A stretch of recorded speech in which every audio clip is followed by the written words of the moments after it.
छोरा मान्छेलाई पनि आफ्नो घर फ्यामिलीको खुसी हेर्दा हेर्दै आधी जिन्दगी त त्यसै जान्छ अनि आधी जिन्दगी सोचे जस्तो हुन्छ कि हुँदैन। कति गाह्रो छ है।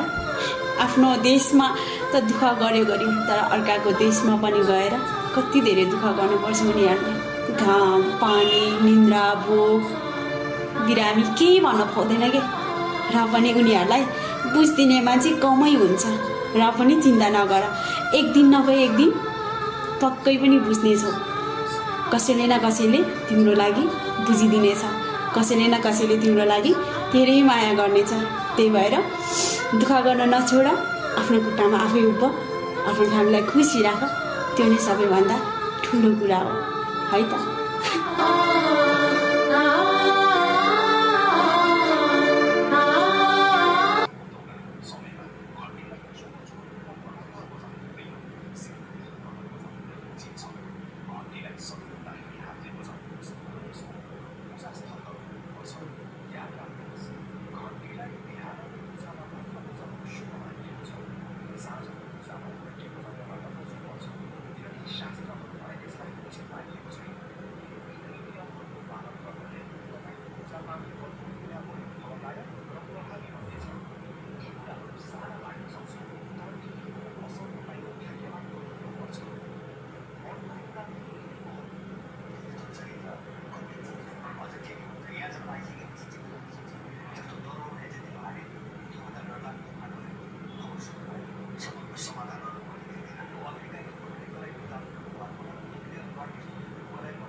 चाहिँ बस्छ सिक्नु कुरा अब इन्डियामा कस्तो छ भन्ने पनि तिमीलाई थाहा छ र अब नेपालको राजनीतिको अगाडि जसले आज यिनीहरू कोमल समर्पणका महत्त्वले गरेर होइन तर जस्तो जाँदा पछि अन्तर्राष्ट्रिय कुराले समर्पण हुन्छ भन्ने देखिँदा नेपालमा पटक पटक प्रयोग गर्दै आज बिचोल्दै त आए तर भविष्यमा त भइसकिरहेको छैन समाप्त भइरहेको छैन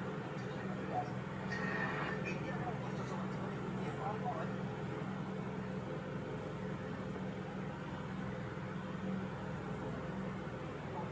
नेपालमा अलिकति अवस्था सुधार बनाएको थिए नेपालको विकास चाहिँ नेपाल विकास हुँदा नेपालमा नेपालले नोक्सान गर्नुभएको राजनीति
सरकार र प्रधानमन्त्रीलाई सदनप्रति उत्तरदायी बन्नुहोस्, जनतासँग नजिक हुनुहोस्, गुनासो सुन्नुहोस् भनेर सकारात्मक सुझाव दिँदा तेरा बाले 35 वर्ष के गरे भन्नेहरूको लागि मेरा बा इन्डियन आर्मीबाट रिटायर भएर आएर विगत 35 वर्षमा कृषि काम गरेर बसे। अहिले पनि एक टोको घाँस काटेर भैँसी पालिरहेका छन्। केपी प्रचण्ड र देउवाला तेरा बा भन्नेहरू आफ्ना बा को हुन्छ बेलैमा पहिचान गर। सरकार र प्रधानमन्त्रीलाई सदनप्रति उत्तरदायी बन्नुहोस्, जनतासँग तर यो मलाई सरसँग मैले यो उम्मिद गरेको थिएन एउटा सेनाको मान्छे एउटा सेनापतिले एउटा कैदीलाई बोकेर हिँड्न मिल्छ सर सरको सबै सर यहाँ सबै तपाईँको रिपोर्ट आइरहेको छ तपाईँ सरकारी वकिलको कार्यालयमा बसिराख्नु रहेछ सर तपाईँ र उहाँहरूले पनि मलाई मार्न सक्नुहुन्छ किनकि यसमा सेना भन्छ